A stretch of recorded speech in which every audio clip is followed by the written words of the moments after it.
We've been discussing the sexual assault allegations against the Hollywood producer Harvey Weinstein again this morning. Now, in France, they have brought forward proposals for on-the-spot fines for wolf whistling. So, this morning, we are asking, should wolf whistling be banned? To discuss this, we have the women's writer at The Telegraph, Radhika Sangani, and the assistant editor of Spiked, Ella Whelan. They are in our central London studio for us this morning. Good morning to you both. So, wolf whistling, where do we stand on that? Radhika, if somebody wolf whistles at you, what do you think? Oh, I absolutely hate it. You know, like many women, it's happened to me my whole life. I remember the first time was when I was still wearing primary school uniform. Personally, I often feel really distressed. I absolutely hate it. I feel really uncomfortable. And depending on how severe it is, I can feel really threatened and quite scared. Ella, what about you? If you were wolf whistled out in the street, do you have a similar reaction to Radhika? Different strokes for different folks. I tend to roll my eyes or come up with something quick and hopefully witty to say back to the person who's behaving badly. On the topic of banning it, though, I think that makes me feel really nervous, not only because the idea of having a fine to deal with this seems like the completely wrong way to go about enacting social change, but also it just seems completely impractical. How would you do that without, having police on every street corner watching every interaction that a woman has on the road? I think it's a very bad idea.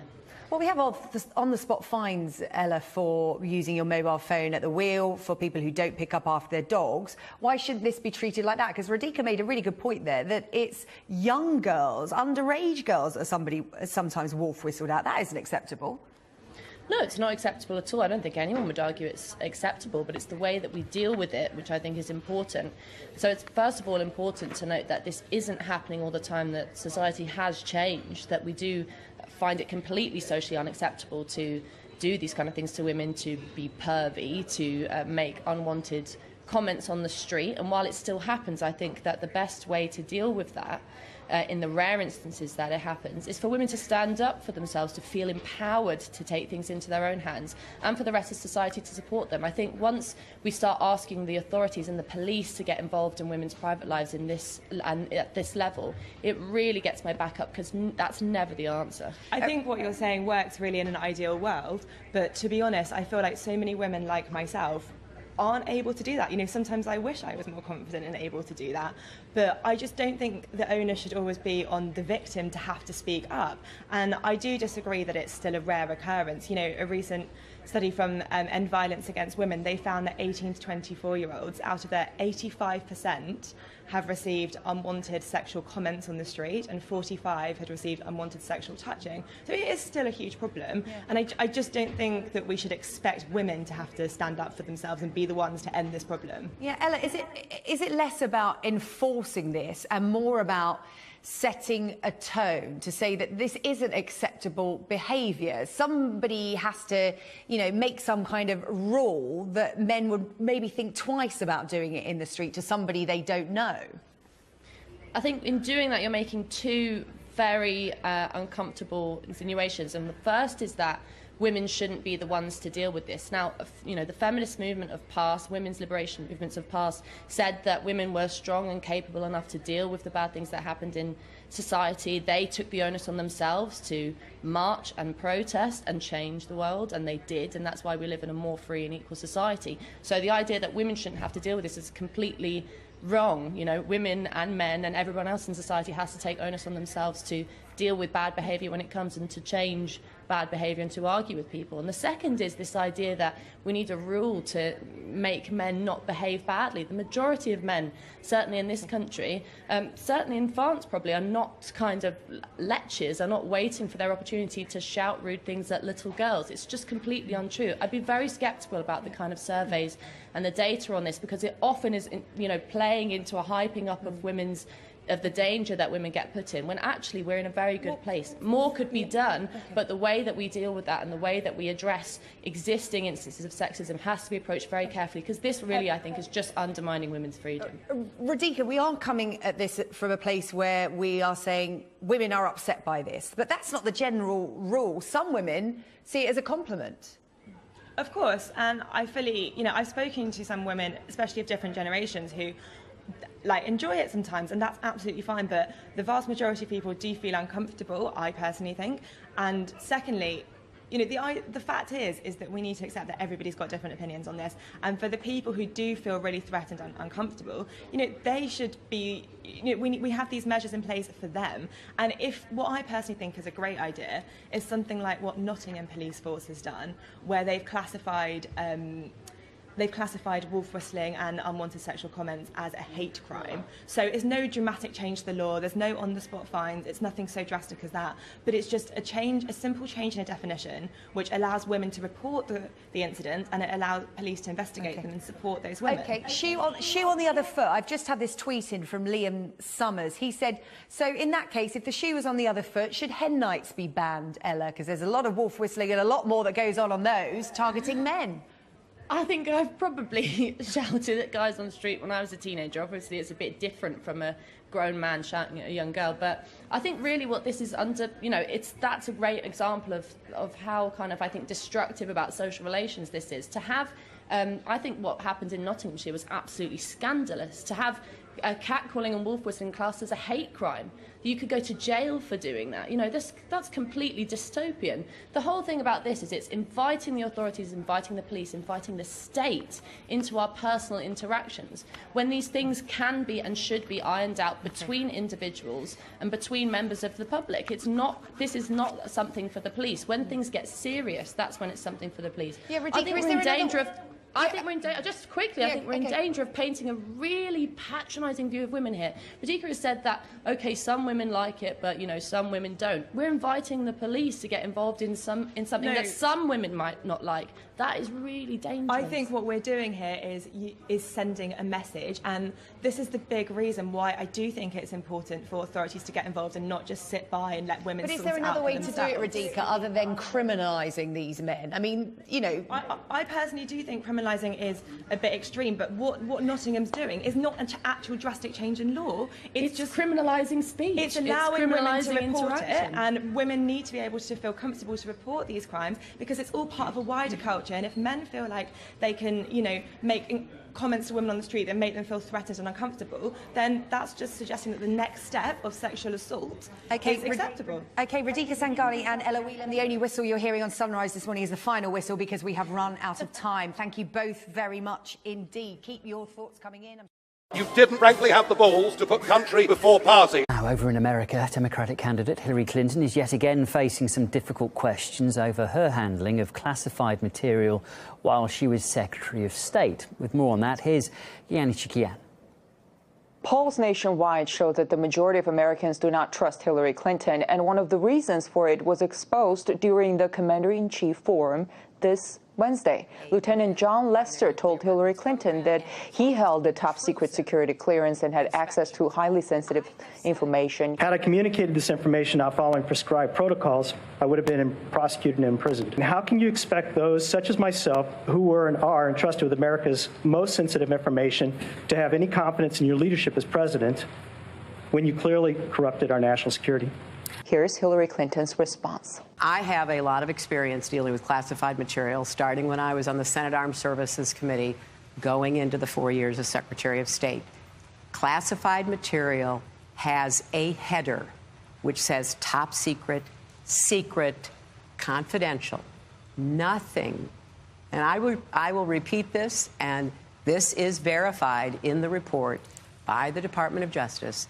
None of the emails sent or received by me had such a header. This does not quite match what the FBI said. Their investigation revealed that Hillary Clinton had ignored classification markings in her emails. Letter C in parentheses in the body of an email is used to designate a specific paragraph as containing classified information. The FBI notes show when asked if Hillary Clinton knew what C markings meant in her emails, she told the FBI she thought it was to organize messages in alphabetical order. This coming from someone who claims to have had a lot of experience dealing with classified material has surprised many. In one chain of emails from 2011, when Secretary Clinton's aide had trouble sending certain information through secure means, she asked him to, quote, turn into non-paper with no identifying heading, and send non-secure, end quote. Secretary Clinton went on to use a private server to send and receive highly sensitive information. Her team then deleted thousands of emails, and the FBI was unable to recover them. But based on the emails that they did recover, the FBI concluded that Secretary Clinton was extremely careless with classified information, but decided that no reasonable prosecutor would pursue such a case. Jan Chikian reporting there. Well, former US diplomat Jim Jatras does claim that the FBI is deliberately covering up the Clinton email scandal. It's, in a word, what we call corruption. What we do know is this, is that Secretary Clinton has engaged in behavior that is criminal, that anybody else would be going to jail for, and she's been lying about it. There was nothing marked classified on my emails, either sent or received. Secretary Clinton said she never sent or received any classified information over her private email. Was that true? Our investigation found that there was classified information sent. So it was not true. The FBI is releasing information in this very strange pattern, especially releasing it at times, for example, just before a holiday weekend, when very few people would see it. The FBI is going out of its way to avoid reaching that conclusion, that they, for some reason, whether it's politically motivated or whether FBI Director Comey simply does not want to decide the election on the basis of a law enforcement decision. If she wins, she will be free of these charges, and everybody will know that it doesn't matter, that she has a privilege. Welcome back. One final point before we go tonight. It takes the most despicable kind of person to sit in the safety of her own home, surrounded by taxpayer-funded Secret Service agents, armed to the gills with firearms, willing to lay down their lives to protect her, to sit there and blame 5 million law-abiding, gun-owning members of the NRA for the mass shooting in Las Vegas.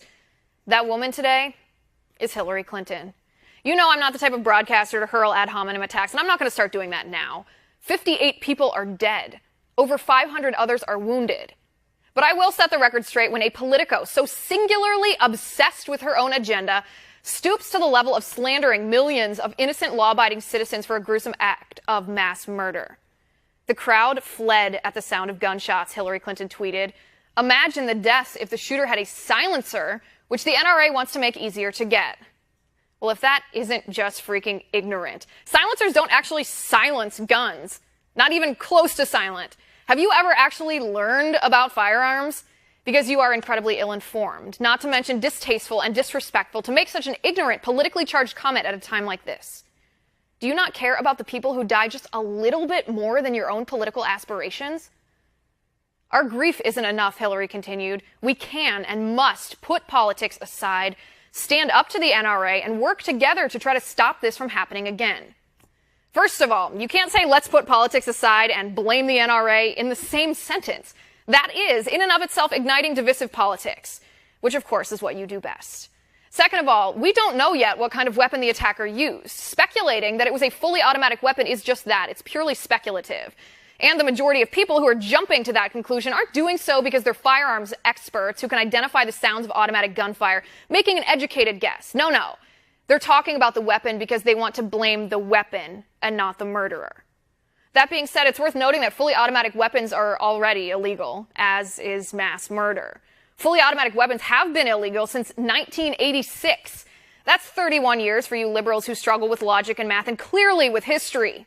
Let me reiterate. We don't know what kind of weapon the attacker used. What we do know is he was evil, and he plotted and waged mass murder. And 58 people lost their lives because of his brutality and his cowardice and his utter disrespect for the sanctity and value of all human life. If he did use a fully automatic weapon, doesn't this just prove our point anyway? That even if you illegalize guns, bad guys who want to do bad things will get their hands on the guns anyway?